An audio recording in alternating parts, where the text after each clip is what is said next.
It was a great pleasure growing up in the Frankford area because you had an opportunity to meet so many wonderful people of culture. It didn't make a difference of who you was.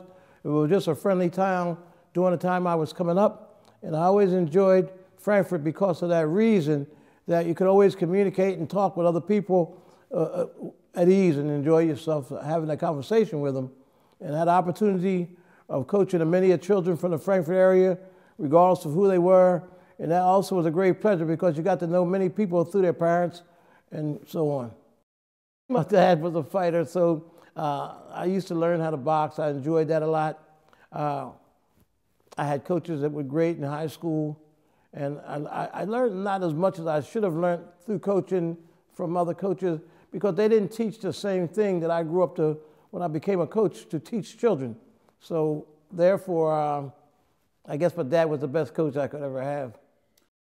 The Frankford Wolverines was a football team, what we used to call sandlot football, where actually the bigger guys played ball, and I was a water boy, and I have great pleasure of being one because especially when they won the championship, it taught me a lot how hard, if you practice hard and you work hard, and I've seen other people do it because I'm being a water boy.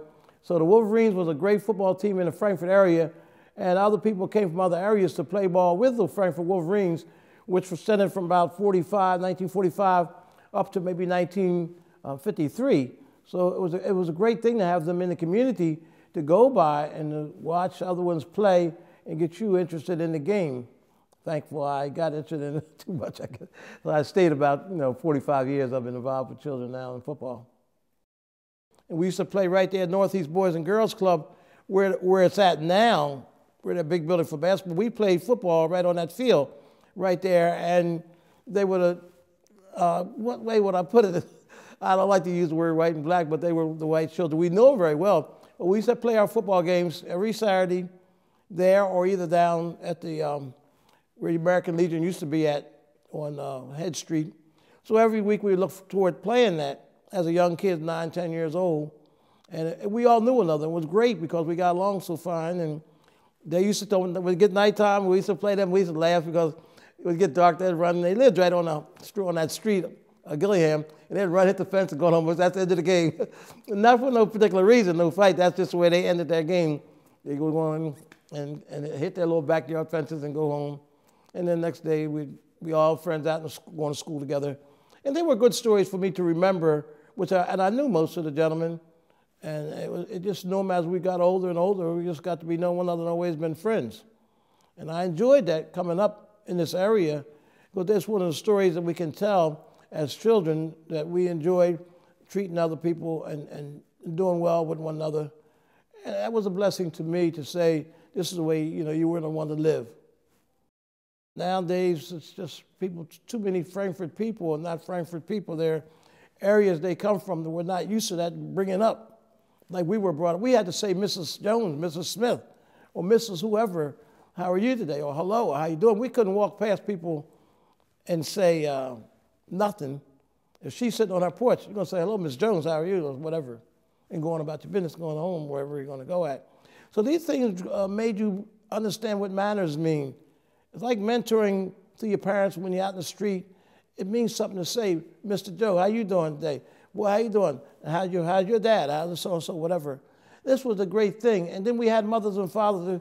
Most of the children in this area grew up with a mother and a father type of atmosphere where they understood them.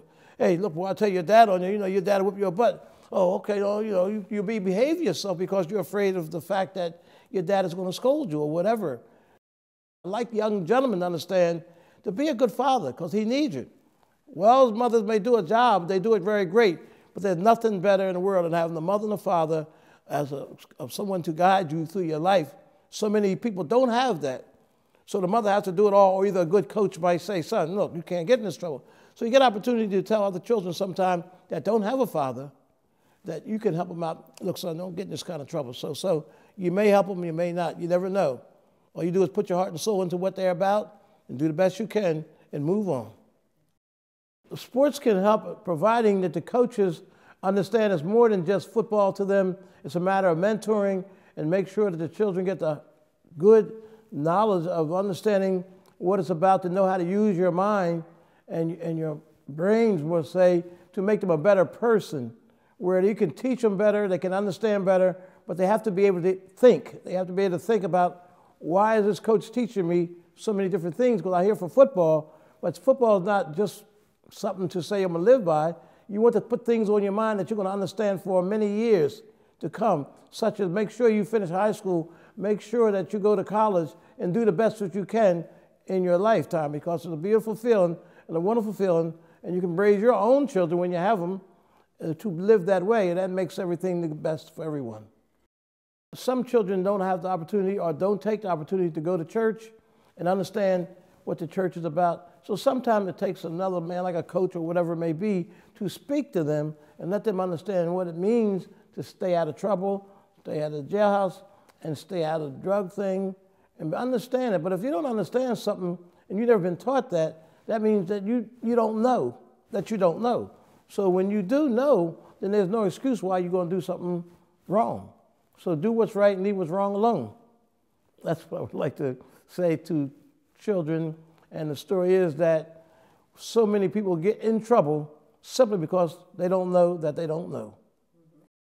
I'm very satisfied, and it's a great pleasure for me to be able to be exposed to try to get other people to understand what it's like to live happy and be satisfied where they live at and what they're about. And maybe one day they will all understand the importance of education in the mind, not just in the book, but to understand themselves and learn to love themselves, care for themselves, so they can pass it on to their families in the future, that they'll be someone to be proud of also, and to understand that children are also going to be proud people, and understand that education is very, very important to grow up in a world where such crazy things are happening, and they can be satisfied and continue to go to education and take care of their family.